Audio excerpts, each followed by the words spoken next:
Our News is brought to you by Alive. Coming up tonight, F&M MPs defend the Minister administration as 5 more candidates are ratified. Meanwhile, a marijuana advocate calls for Bahamian-owned industry. And entrepreneurs are encouraged despite the pandemic.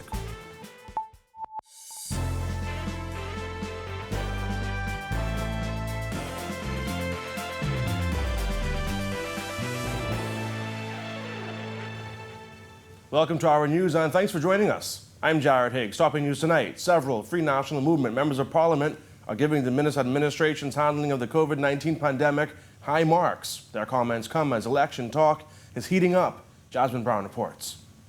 The F&M members of Parliament we spoke to were optimistic that the governing party will secure another term in office. When asked if he was confident about the F&M's chances at the polls, Education Minister Jeff Lloyd had this response. Absolutely, 100%. Again, I have always maintained, I don't mind the noise and the naysayers.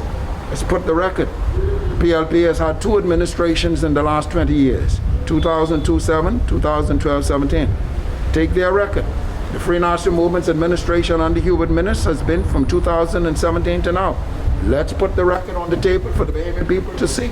And any objective, reasonable-minded individual can only conclude that we have done, under the circumstances, a very good job. His comments come amid widespread speculation that an early election is on the horizon. While the next general election isn't due until May 2022, in recent weeks, many, including members of the PLP, have speculated that Prime Minister Dr. Hubert Minnis is gearing up to call an early election. Meantime, Dr. Minnis has shrugged off questions about the matter. Now, both the Free National Movement and PLP are quickly moving to ratify candidates. The F&M has so far ratified more than 24 candidates, and the PLP has ratified more than a dozen. PLP leader Philip Brave Davis said last week that it is clear the government intends to call an early election before the high taxes and layoffs in the budget become public. Candidates from both parties have also spent weekends canvassing various constituencies, and political ads from both parties seem to be omnipresent online. As for what has the minister so confident they will be successful at the polls, they pointed to the government's handling of the COVID-19 pandemic as an example of how well the government has done. We fared extremely well when you contextualize where we are in comparison to countries around the world. This year has been the most challenging year in any of our lives. Any of you all, myself, any of us. It's been a once-in-a-century event. And it's been challenging for us as a government, just like any other government. The one thing that stands out is that the Prime Minister has managed this pandemic in a masterful manner. When you talk about leadership, I just want you to compare what's happening in the Bahamas now and the fact that you all can be right here talking with me, as compared with Trinidad, with Barbados, with any other countries around us, with the number of infections that we have in Jamaica this last week. Bannister also pointed to the performance of the Prime Minister. This is an administration that I believe is on very sure footing. We have outstanding leadership, and we are leading this country in a manner that I have never seen leadership exist. Very, very strong leadership, very assured leadership, and like I said, leadership that has taken us through the pandemic. Reporting for our News, I'm Jasmine Brown. Now that he's gotten the Free National Movement's nomination to run again in the constituency of Elizabeth, Dr. DUANE says he's hard at work already getting ready for re-election. We continue to work. There's a lot of work that we've done. We're very proud of the work that's been done. I have been privileged to represent the people of Elizabeth.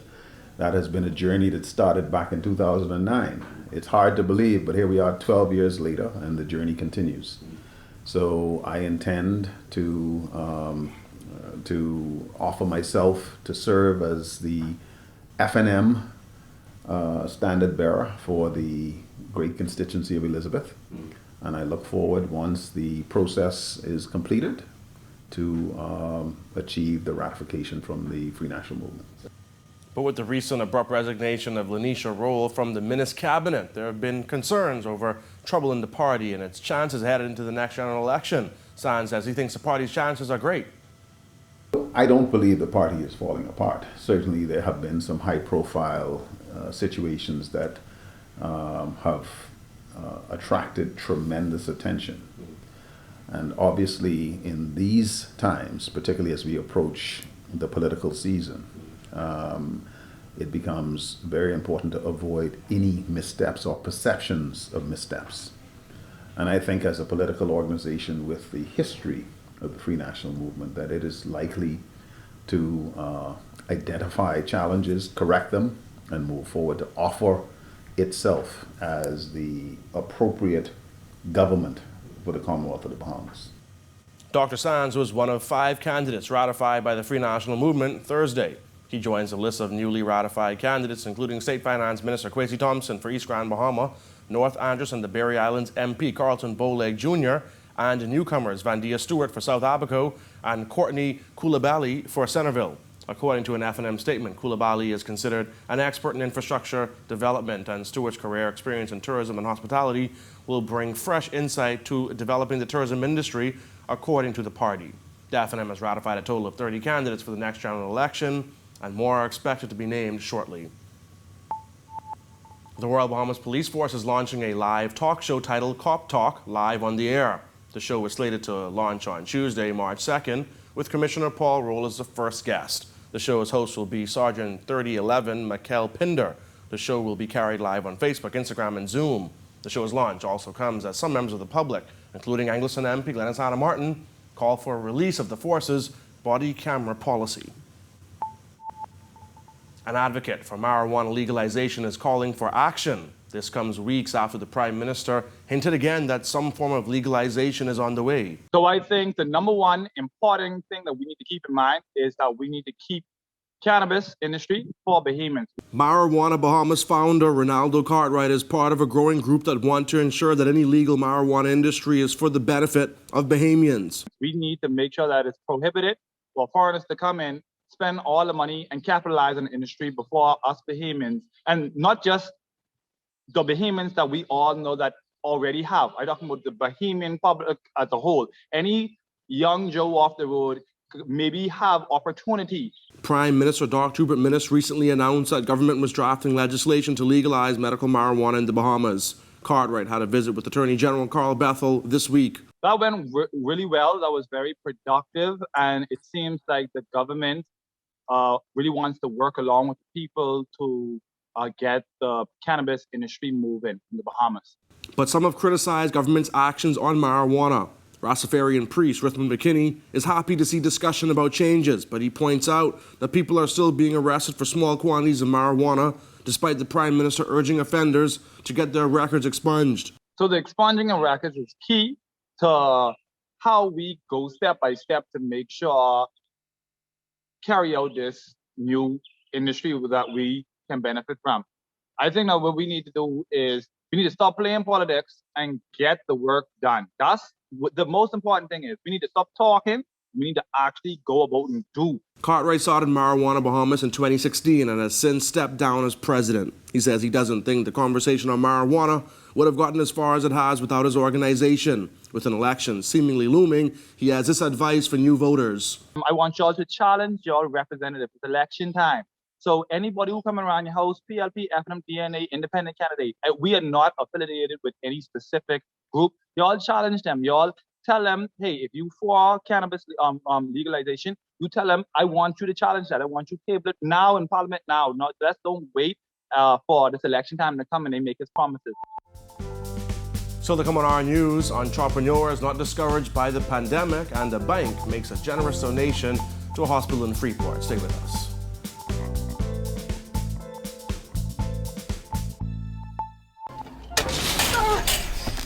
Okay? No. Yeah, I got. That's supposed to happen. Listen. Wait. Where's your heart? Where is your compassion? Do you have a soul? Hey, Jimbo, clear my schedule for the rest of the day, eh? Where do you go, boy? Yeah, bro. And what are the chances we can actually operate on the patient? Come on, man. Surgery will begin in 2300 hours, okay? So we two are rappers, right? These rappers, man. Silly girls with city girls, ghetto girls, pretty girls, kind girls, funny girls. Yeah, we got all kind of girls. On the track, T on the mic. First I was in the Honda, now I on the bike. I tell her hop one back, she holding on my back. I chew the wide back, straight back, 12 o'clock. Too much girls to choose from, like any, many, mighty, mo.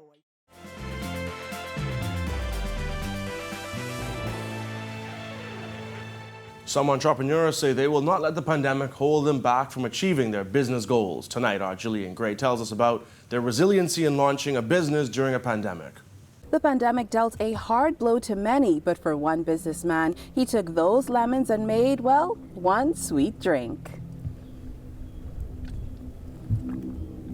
One day I was in the kitchen preparing the meal for the family, and but like I say, the Holy Spirit came to me, say, go by your French door and look outside. And he said, what do you see? I said, I see fever grass. He said, okay, that's what I want you to make. And he told me exactly what to put in the fever grass as I made it. Grassroots is a mobile iced tea company pushing its brews through social media. Since launching, DION Gray has mixed, poured, and sold his fever grass tea with the aim to satisfy every customer one sip at a time. The response has been terrific because I got the saying from Pringles, once you pop, you don't want to stop. So the drink is very refreshing. You can drink it night or day, hot and cold. Gray took a leap of faith last August. It has been a rewarding journey so far, as Gray thinks about the health benefits his drink gives as a gift to every customer. Everything that in it is from the ground. It's all natural, and it does the body good. My health benefits is a low cholesterol. It cleans out the blood system, and how the COVID is going on now, it also builds your immune system. For Janisha Grant, her business started after she lost her hair to alopecia. I went to the doctor and they diagnosed me with alopecia. If everybody knows alopecia is something, when your hair lost, it don't come back. So I began having a conversation with the Lord, and I was like, Lord, you put my hair on my hair when I was a child, so I know it's a way that this can come back. So I began doing researches, and I was literally buying stuff from people and it wasn't working. And one particular research I did, I say, you know what, Lord, I can try this. And I tried it and it grew my hair back. Grant says she was still hesitant about launching her business and finally decided to take the plunge in January. Since then, she's gotten rave reviews from her clients. It could work for anybody, yes. Like if you have no sides, it could grow your sides back. Like if you have clogged pores in your hair, because my hair in the middle was skin ball, like literally skin ball, and it had like a black patch on it. So it literally opened up my pores because my pores was clogged. So it opened up my pores to allow me to replenish. Her goal is to help men and women around the world who are suffering from hair-related illnesses. She says some of her clients have seen results in as little as a week. Alopecia products are really expensive. So me and the Lord had a conversation. I said, Lord, you got to tell me what to do. I walking behind you. So, he said, don't kill the people. So that's why I didn't market it at a high price. And my sister in particular, she told me she spent hundreds of dollars on products that don't even work. So with this, it's only $20, and then you can see your results in less than a week if you use it, like how I use it, because the pictures that you see, you can see the lady before and after. She said that's her results in a week time. Both Gray and Grant say they are looking forward to expanding their businesses. Their advice to anyone with an idea is to jump, as they say entrepreneurship is rewarding. Reporting for Our News Weekend, I'm Jillian Gray. Scotiabank making a $30,000 donation to the Rand Memorial Hospital in Grand Bahama.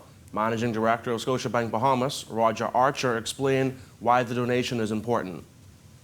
We know that this is a really difficult time. Over the last 2 years, between Hurricane Dorian and COVID, the hospital has been doing excellent work, and we want to continue to contribute to the efforts of the hospital. We want to ensure that the hospital is in a position to help the community overcome COVID. Archer also described what the money would be used to purchase.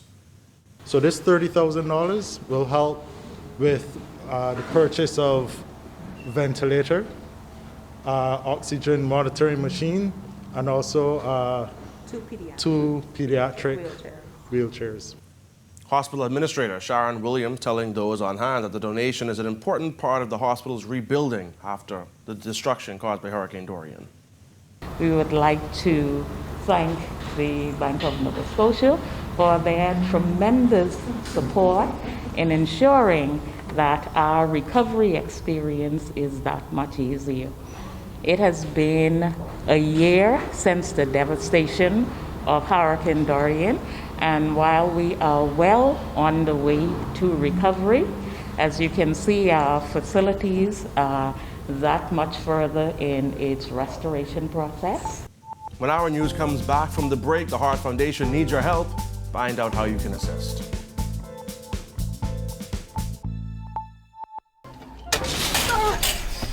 Are you okay?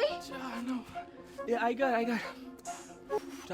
That's supposed to happen. Listen, wait. Where's your heart? Where is your compassion? Do you have a soul? Hey, Jimbo, clear my schedule for the rest of the day, eh? Good evening, boy, bro. And what are the chances we can actually operate on the patient? Come on, man. Surgery will begin in 2300 hours, okay? So we do our rappers, right? These rappers, man. Silly girls, pretty girls, ghetto girls, pretty girls, kind girls, funny girls, yeah, we got all kind of girls. T on the track, T on the mic. First I was in the Honda, now on the bike.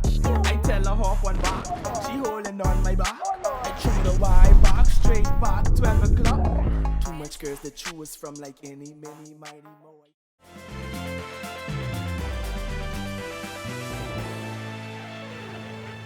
Welcome back. Heart Month is just about over, but the needs of the Sir Victor Sassoon Heart Foundation continue to grow. Heart disease is the #1 cause of death in the Bahamas, and the Sir Victor Sassoon Bahamas Heart Foundation plays a critical role in helping young children in need of life-saving heart surgeries, relying primarily on donations to carry out its work. According to Heart Foundation trustee and pediatric cardiologist Dr. Jerome Lightbourne, they need the public's help now more than ever. Dorian, everybody knows that storm, and COVID-19 has devastated this nation and the world. The Bahamas, Sir Victor Sassoon Bahamas Heart Foundation mainly gets funding from the Heart Ball and from the donations that come aside. We've been very fortunate over the many years we've been in practice, from 1967. And I say that because the money comes in, miracles happen. We need something, and Mrs. Linda LaFleur, who's my right hand there, and Harry Barnes. The money just shows up. You know, it's like 100,000 shows up, 250,000 show up, and needless to my job is to spend it, and it's spent right away. Dr. Lightbourne says those funds are spent almost as quickly as they are donated on children waiting to get life-saving heart surgery. The last 3 patients actually needed to go to GoFundMe to get funded. So we were able to get the prices down through the foundation, but we didn't have the financial means to assist them 100% like we typically do.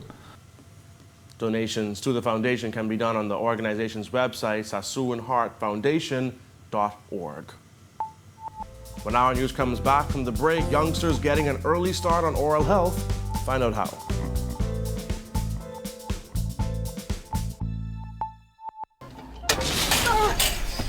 Are you okay? No. Yeah, I got. That's supposed to happen. Listen, wait. Where's your heart? Where is your compassion? Do you have a soul? Hey, Jimbo, clear my schedule for the rest of the day, eh? Good evening, boy, bro. And what are the chances we can actually operate on the patient? Come on, man. Surgery will begin in 2300 hours, okay? So we do our rappers, right?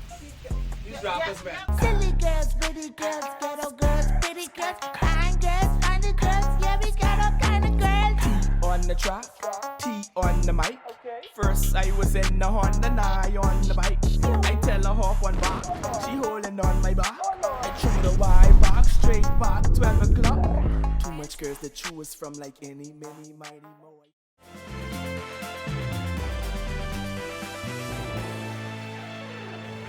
Youngsters getting an early start on oral health as the Bahamas Dental Association wraps up Children's Dental Health Month. Children submitted their videos explaining the importance of drinking water and why it is key to healthy teeth. One of the submissions was made by Jeremiah Seeley, who gives his take on water, nature's drink. It keeps your teeth clean. It has no calories, so It doesn't make you fat. It fights bad breath. The BDA is encouraging children to choose water in between meals to set them up with good oral health habits for years to come. President Dr. Shamika Strawn says she looks forward to seeing how children will put those practices to work for healthy teeth. It helps you remember. It reduces headaches. And it helps you exercise better. So what are you waiting for? Get a cup. Thank you for joining us for Our News Tonight. To catch Our News on the go, download the RAB Go Play app. On behalf of the entire news team, I'm Jared Higgs. Have a beautiful evening, Bahamas.